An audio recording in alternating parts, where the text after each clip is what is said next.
Well, if you can imagine this, since she's been here, she's put out 2 books. So you've got The Gift. You've got Michael's Choice. Wow, she writes a book a week, it seems like, but that's impressive. She's also an award-winning author. Her name is Barbara Avon. Nice to have you here again on the show. Great to be back. Congratulations. In the last couple of weeks, you won an award, the Female Author of the Year here in the nation's capital. Thank you. Congratulations on that. Does it feel good to win awards? It actually, yes, actually. Yeah? My husband's putting down a little red tea towel and he's like, la, la, la. The red carpet treatment, right? Yes. Yeah, but it's got to feel good, though, because you've written a whole pile of books at this point. To be acknowledged like that, congratulations. I really, really want to take this opportunity to thank thank everybody who nominated me and voted. Like, without them, my job means nothing, right? Yeah. So, yeah. Well, you do have a strong fan base online, and I see the stuff that you do on there all the time. Congratulations on just all the books. I mean, you put out another 2. How many books at this point have you done? So that's 8 novels and 3 children's books. Wow. Yeah. All right. Yeah. Let's talk about this now. The Gift came out, which I held up earlier. So The Gift came out in September. Yes. Correct? Yes. And then Michael's Choice came out a few months later. Yeah. On Christmas Eve. That's right. Can you tell us about The Gift? Yes. For starters. It is, The Gift is a play on words, but it also refers to the male protagonist's gift of photography. He's a photographer. Okay. And he captures this woman at a cemetery through his lens and is intrigued by her. So The Gift is really introducing those 2 characters, but the thriller aspect starts in The Gift. And there's an underlying story there of a bad guy. Yeah. And I thought it would end there. But again, once again, my readers wanted a sequel. They couldn't get enough of Michael. Michael Rossi is this sexy Italian guy, right? Yeah. So, and he's very, very loyal, very determined, and he just, so by book 2, there's a copycat murderer. Oh, let's put it that really? way. Yes. Okay.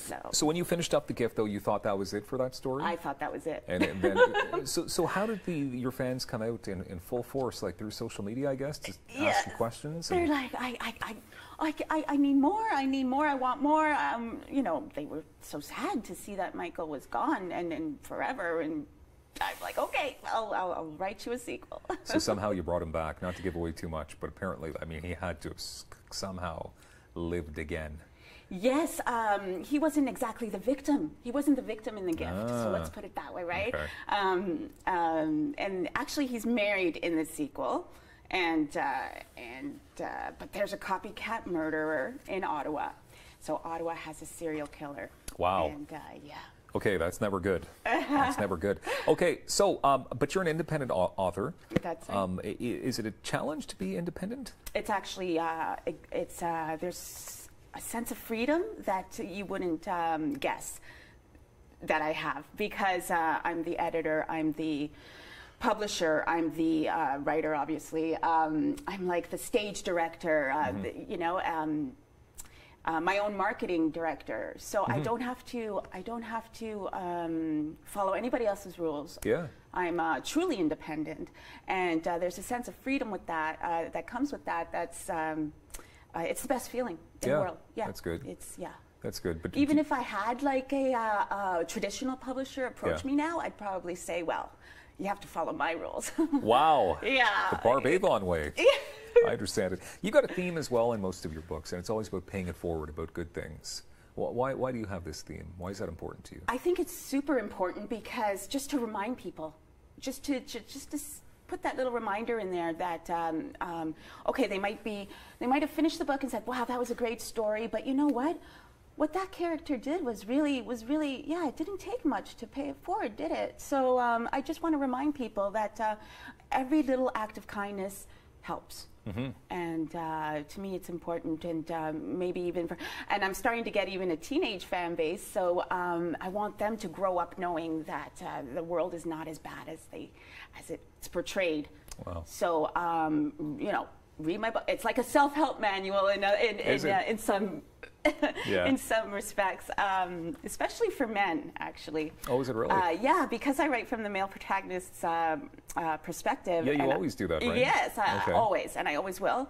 I just, and because I'm a woman, I think I know what men want. I mean, females want, right? Okay. So somebody said, well, you should market them as self-help books for men. And I'm like, that's a great idea, you know that? So trying to, I'm just kidding. Yeah. No, I love this. I love this. You've got a great attitude. We're having fun here. We Feel it. are. Okay. All right.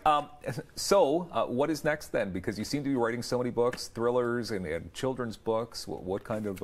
I like to span many genres also, to not just because that's how many ideas are in my head, and I don't want to limit myself to one genre. So my next one's going to be a horror, a la Stephen King. Oh, nice. Yeah, and it's called The Simpleton. Ooh, so you're working on it right now. Yeah, well, in here, in my head. Amazing. Okay. So we go online. We can find you just about everywhere. You're on all kinds of social media platforms. If you Google Barbara Avon, I'm the first 2 pages of Google. The first 2 full pages. First 2 pages. You're taking over. I'm taking over. You're an award-winning author, and we appreciate your time here today with the new books. I'm the one who appreciates it. Thank you. That's a lot of fun. Thank you very much, Barbara Avon. We've got more Daytime coming up in moments right here on Rogers TV.